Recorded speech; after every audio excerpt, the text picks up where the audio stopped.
And the main thing for me that's dangerous is the suicide risk. And like I said, so for I don't know how many years, when I was about 18 to 22, I was having a lot of seizures and I was having more psychosis during that time. And I know the PMDD was making everything bad, and the seizures especially. And so I didn't have enough help then, and so it was really bad. But then even when I got a job and I started treating it, like I was going to an acupuncturist then, and that helped. My cramps got taken care of. Like it really helped. But I still got depressed every month, and I still got suicidal, and I literally would get suicidal every single month for like 5 years. I couldn't even deal. Like I literally would lie on the floor and like look at the ground. I remember looking at the refrigerator one time, and I was lying on the floor and I couldn't get up and I couldn't do anything and I couldn't stand it. And I just laid there and like looked at the dust underneath the refrigerator for like 3 hours. And I don't know how to explain that you can't do what you normally do. And you can't think clearly. Like, I just feel like the world gets so much worse. And then for me, when I get depressed, I go down to a certain level of, for me, once I get below a certain level of depression, then the suicidality comes in. And usually, before, I would get down that low, like every single month. Now I usually stay at depression. Like I said, a year ago, I did go below that. And before that, every couple months, you know. But like I said, I've been treating it more and more and more. And I'll, talk about my treatments, but I really think it's like there's not enough good information out there. There's not enough doctors who even know what we're talking about, who will believe you, who trust that you know what PMDD is, you know if you have it. That's stupid to me. I'm sorry. But, we're the one experiencing it. They need to believe us. And who wants to feel like this? I mean, I'm not ever going to make this up. Like, I would hate, if I didn't have this, I would never try to say I did. Why would I do that, I mean, I just don't understand that problem. So I've been hospitalized for having seizure clusters at the same time as withdrawing from a seizure medication at the same time as PMDD. And that caused me to be hospitalized in the psych ward.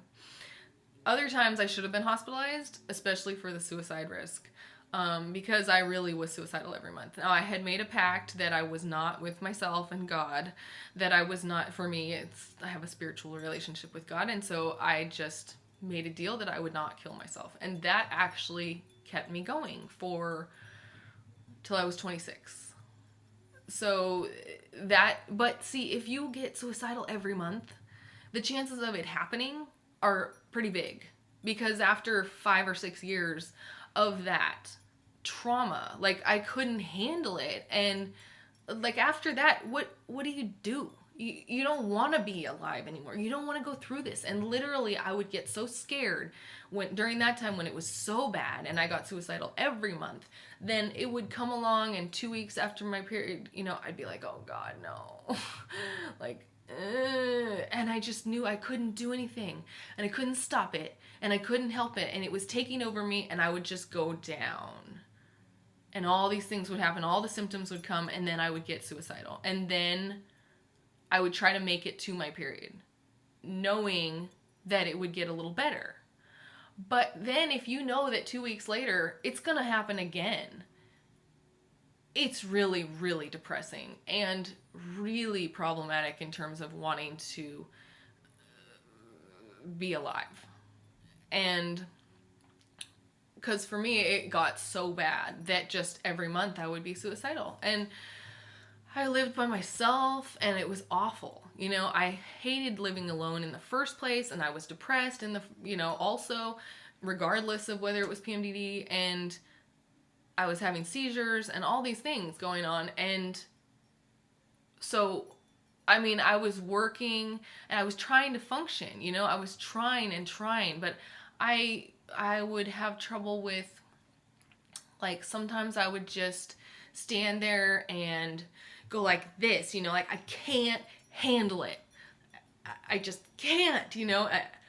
I just and I just want to scream sometimes, like I don't know how to deal with this. You know, I don't know how to deal with the feelings I'm feeling. I don't know how to deal with why I can't stop thinking about knives and this and that's, you know, if you have triggers with suicide, don't watch this video. But, you know, things like that. It's like I see a knife and that's all I can think about for a week.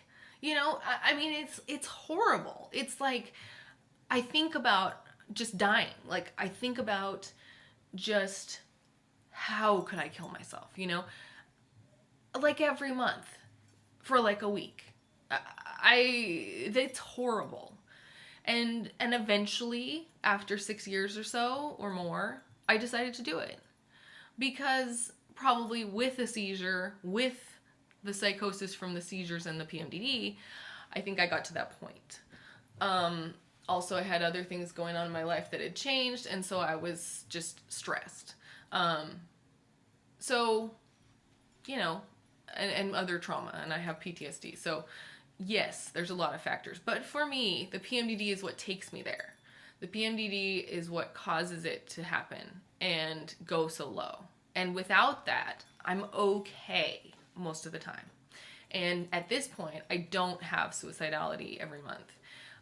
Like I said, because I'm doing a lot of things. But when that was happening, eventually when I decided to do it, it was horrible, you know, to get to that point.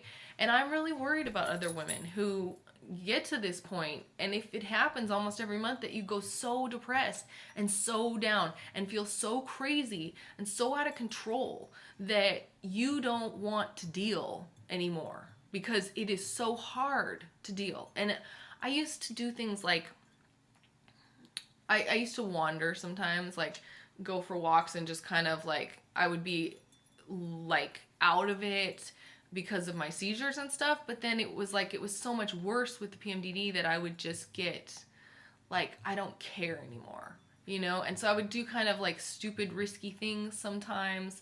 Like I said, would just think about killing myself for every day for most of the day. And I would like stand there and bang my head against the wall or something because I couldn't stand it anymore. I couldn't. Like I could not take this. And so once I finally decided to do that, I happened to walk upstairs to a friend's room. I was at college and I told her, and the next day I went and got antidepressants because I said I don't care anymore if they hurt me or if like I was like I'm gonna die if I don't take something, if I don't treat this, you know, the seizures and the PMDD. If I don't treat this, I can't do this anymore. So I gave up in a way, but in the other way I also started treating it. However, nobody needs to get to this point. Nobody needs to get to that point where you are so done and you've done it every month for so many years and you can't handle it anymore. So don't wait till then to get treatment. Like, don't wait that long. It's not worth it. That's my advice about this. That's my goal, is to have other women see, like, it's not worth waiting till you're suicidal, or especially not worth waiting till you decide to commit suicide. Like, it's serious and it needs to be treated. And if you tend to get suicidal, you need to get help. Whether that's taking antidepressants, whether it's treating it with other things. Like I said, I do all of it. So I'll talk more about my treatments in another video. But I just wanted to describe to people what goes on and why you can go from being all right to some other state. And I don't know how to say it, but I feel like I wake up after those couple of weeks.